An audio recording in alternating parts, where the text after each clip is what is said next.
mbokk yi salaamaaleykum wa rahmatullah nañu waxtaanee tuuti rek ceeb ak jabet jabet feebar bu bëri li ci jamono kon waxtaan ak jabetik yenn saay dina am solo. ndax jabetik war na lekk ceeb. jamono yee wees waxoon naa leen ne régime jabetik ci boppam amul, li am mooy un régime sain. gis nga lekk lu sell daal kenn ku ne moom nga war a def, muy jabetik muy ko amul jabet. kon kër ga bu doon lu sell rek la ñuy dundee, diabétique mën na dundandoog waa kër ga, mën na lekkandoog ñoom, suppandoog ñoom ci ndab, lekkandoog ñoom. waaye nag bu dee kër ga la ñuy dundee sellul, diabétique li gën ci moom mooy mu beru. loolu aayul parce que dafa feebar. léegi wàllu ceeb, xam nga ceeb dafa bëri ay xeeti ceeb dañoo bëri, variété yi dañoo bëri, ëpp na 20 junni wala boog ëpp na téeméeri junni. waaw dafa am ceeb yi nga xam ne ñoo gën ci ki amee diabète te ñoo gën a wóor. waxoon naa leen fii diabétique pour nga xam mbir ndax baax na ci moom am déet, foog nga xam quantité suukar ba ca nekk, taux suukar ba ñaata la, taux suukar sa ñaata la. su dee néew na 50 bëriwul, bu ko ëppee nag tàmbali naa bëri. loolu la ñuy tuddee indice glycémique wala index glycémique. loolu foog ñu xam ko. am na ceeb yi nga xam ne nag seen taux suukar dafa kawe lool, kon yooyu diabétique moytu ko moo gën. waaw waaye am na ceeb yi nga xam ne diabétique bu ci mënoon jot moom di ko jëfandikoo moo gën ci moom. ceebu basmati ci la bokk, bi ñuy tuddee basmati nga xam ne mi ngi cosaanoo ci Inde ak Pakistan, ndax li ci nekk ci taux suukar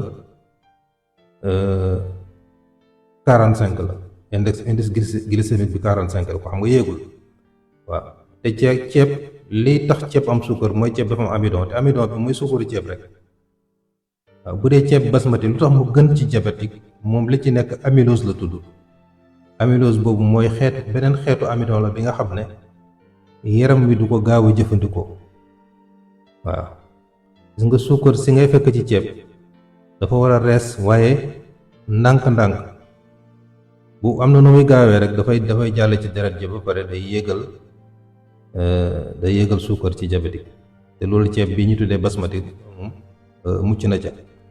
kon loolu benn la ci. yeneen ceeb yi nga xam ne tamit baax na mooy ceeb yi ñuy tuddee riz entier yi gën ci diabétique, moo tax may wax. moom it dafay rees waaye ndànk-ndànk.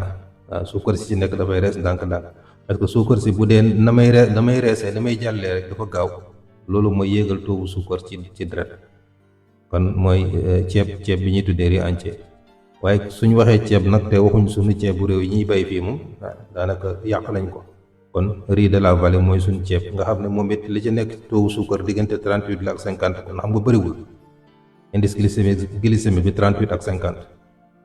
waaye nag daf ci am tànneef ci sunu ceeb yi nga xam ne moom la ñuy bay fii. am na bi ñuy tuddee riz étuvé wala riz paddy.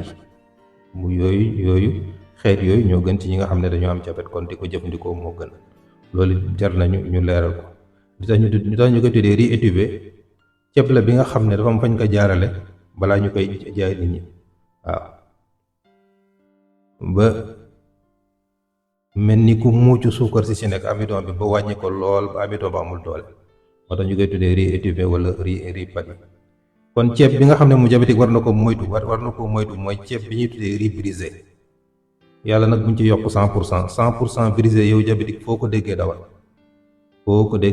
ceeb boobu moom moytu ko te boo ko jëfandikoo, ndax boobu la ci nekk ci taux suukar diggante 70 la ak 75. kon boo koy jël muy yéegal sa suukar. riz brisé daw ko, bu ko jëfandikoo. léegi nag bu ñu waxee ci ceeb yi nga xam ne kon mooy tànneef yi muy yañ mën a jëfandikoo ñi nga xam ne dañoo amee tawatu diabète, dafay des toggin wi. ndax buñ la nee ceeb bi moo gën, teewut mën nañ koo toggin wa yéegal suukar sax boo ko jëfandikoo. ceeb buñ ko toggin wu yàgg nga jëfandikoo ko, sa suukar mën naa yéegi diabétique. waaw togg gu tëwu ñar di togg rek jëmale ngoon. waaw loolu dafay yéegal taux suukar si. ceeb bu tàngee jër boo ko lekkee sa suukar yéeg. waaw bu tàng jër. ceeb bi nga xam ne bëriwul ndawal ak fayteef yi ñu ci war a def, légumes yi, kooku it boo koy jëfandikoo mu ngi noonu sa suukar day yéeg.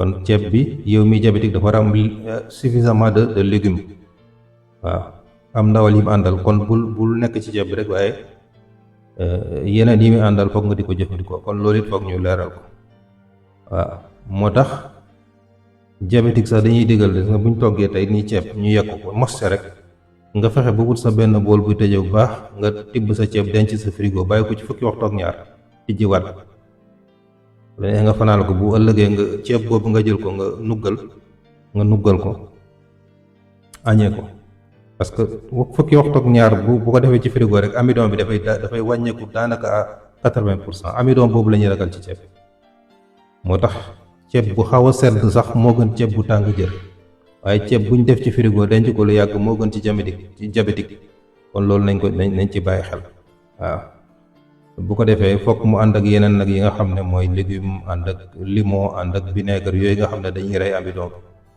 waaw waaye daal li am solo mooy ñu xam ne diabétique moom lépp looy lekk nag da ngay xam foo cay yem diabétique portion lay lekk fruit portion ceeb portion maanaam daam fa nga cay yem nirawul ak ki nga xam ne amewul diabète kon kooku na may lekkee bay xaababal yow bu ko def yow sa lekk dee ko fractionné rek del ñem lekk lu yem ba suur tuuti nga bàyyi yeneen yi ñu ci wax bi ay histoire la ay juróom-ñaari kuddu lañ la may ak juróom-ñeenti kuddu lañ la may déedéet tànnal ceeb bi nga xam ne suukar sa yéegul te ñu togg ko toggin bu sell boo ko jëfandikoo doo am dara ci jafe-jafe.